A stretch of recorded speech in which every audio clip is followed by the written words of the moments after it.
बुद्धि तुम्हें आगे बढ़ाएगी और सद्बुद्धि तुम्हारी दिशा बनाएगी। क्या चाहिए?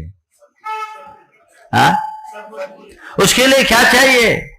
पुण्य? पुण्य नहीं, परम पुण्य। वो परम पुण्य जिसे शास्त्रीय भाषा में कहूं सातिशय पुण्य,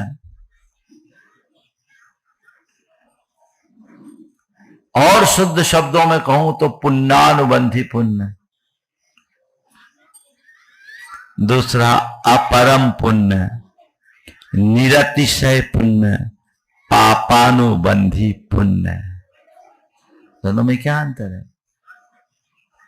पुण्यानुबंधी पुण्य हमारी बुद्धि को निर्मल बनाकर हमें सही रास्ते पर ले जाता है, जो हमारी प्रगति के साथ हमारी दिशा भी निश्चित करता है, जो हमारी सद्गति का आधार बनता है, परंपरा से मोक्ष का हेतु बनता है।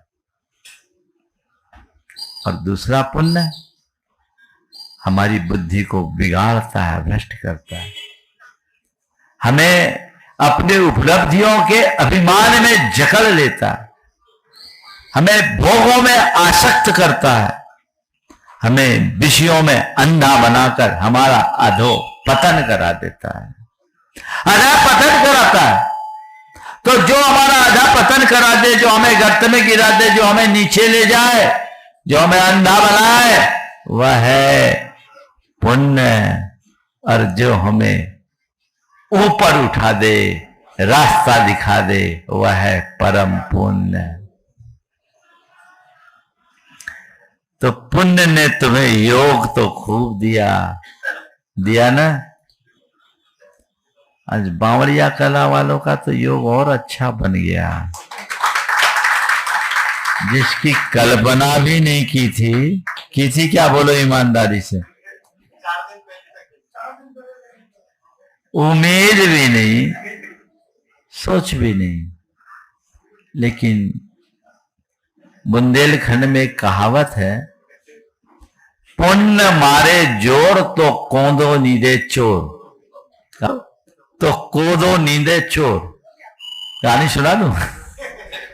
बीच में थोड़ा बहुत दिन बाद याद आई आज कि एक चोर था, चोरी करके भाग रहा था। अब पीछे पीछे सिपाही उसका पीछा कर रहे थे। अब भागते भागते क्या किया, गांव के बाहर निकला तो एक खेत थी, खेत में कोदो का खेत था, किसान कोदो की निदाई कर रहा था।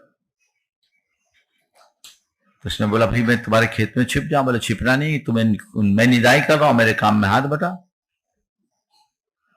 हो गया और उसकी तरह निदाई करना शुरू। निदाई समझते हैं ना, जब खेत में कोई फसल बोई जाती है उसके साथ उगाए खरपतवार को हटाया जाता है, उसको बोलते हैं निदाई। लग गया।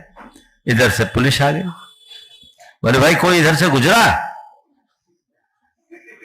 कोई इधर से गुजरा? बोले नहीं, जब से हम तो ये निदाई कर रहे तब से कोई नहीं गुजरा। जब से हम निदाई कर रहे हैं तब से कोई नहीं गुजरा। पुलिस वहीं बैठी रही, रास्ता तो ये कहीं और तो गया नहीं होगा, इधर उधर छिपा होगा तो मालूम पड़ेगा। अब वो मस्त बैठा रहा, चोर से पूरी निदाई करवा ली। तो कहावत चल पड़ी कि पुण्य मारे जोर तो कोदो नींदे चोर। मतलब कहने का आशय यह है कि जब पुण्य की प्रबलता होती है तो संयोगों की अनुकूलता अपने आप बन जाती है। सारे अनुकूल संयोग पुण्य प्रदान करता है और उसका सदुपयोग सद्बुद्धि से होता है। हमारे अंदर सद्बुद्धि जगनी चाहिए। योग मिल गया, हालांकि अभी योग पक्का नहीं है, अभी तो हम आए हैं। हाँ, तुम तो पक्के रहो, पर मैं तो ये कहता हूं जीवन में जितना योग मिला उसको पक्का करो। योग से महत्वपूर्ण प्रयोग है मुझे क्या मिला, ये उतना महत्वपूर्ण नहीं, मैंने क्या किया ये महत्वपूर्ण है। अच्छा शरीर मिला, क्या किया? मौज मस्ती, भोग विलास या त्याग तप व्रत संयम, क्या किया? अच्छा शरीर पाकर तूने क्या किया? शरीर से सेवा और परोपकार भी किया जा सकता है और शरीर से किसी को सताया भी जा सकता है। शरीर से त्याग तप व्रत संयम भी अपनाया जा सकता है और इस शरीर को केवल भोग विलास में भी खपाया जा सकता है। क्या किया अब तक? पुण्य केवल भोग में लगाता है, परम पुण्य उसका सही प्रयोग सिखाता है। जांचो मेरे पुण्य की क्वालिटी कैसी है। दूसरे के पुण्य को मत मापना, अपने पुण्य को परख कर देखो, मेरा पुण्य किस लेवल का है। शरीर मिला, योग मिला, प्रयोग करो।